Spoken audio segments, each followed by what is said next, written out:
My life. My life. My life. My life. My body is a witness to the lifeblood of creation. My heart, a portal to the breach between illusion and actuality.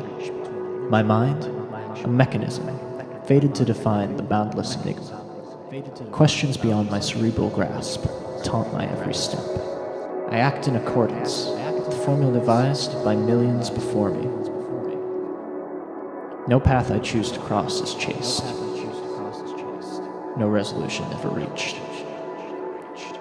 The ashes of innovation settled long before my coming. Fires of idleness burn long after my fall. I see the tide that steals away without remorse.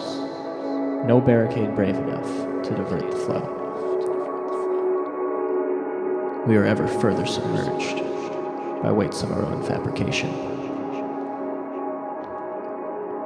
Without provocation, I distance myself from the avenue of routine.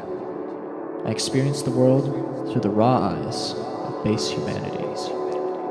Hues seem to trickle from their sources, the brightest whites shining signs, the blackest shadows creeping covert.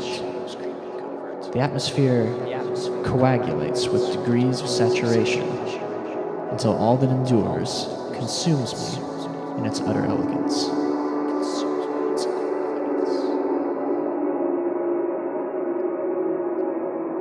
I am drawn into nature as nature draws into me.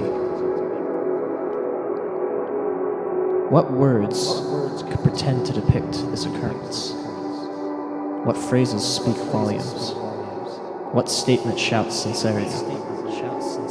Encompassed in harmony, shrouded in composure, the sentient serenity knows my every move and welcomes me into the fold.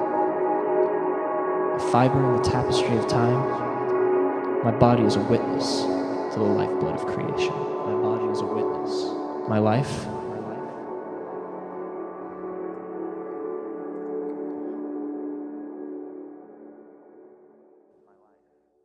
my life.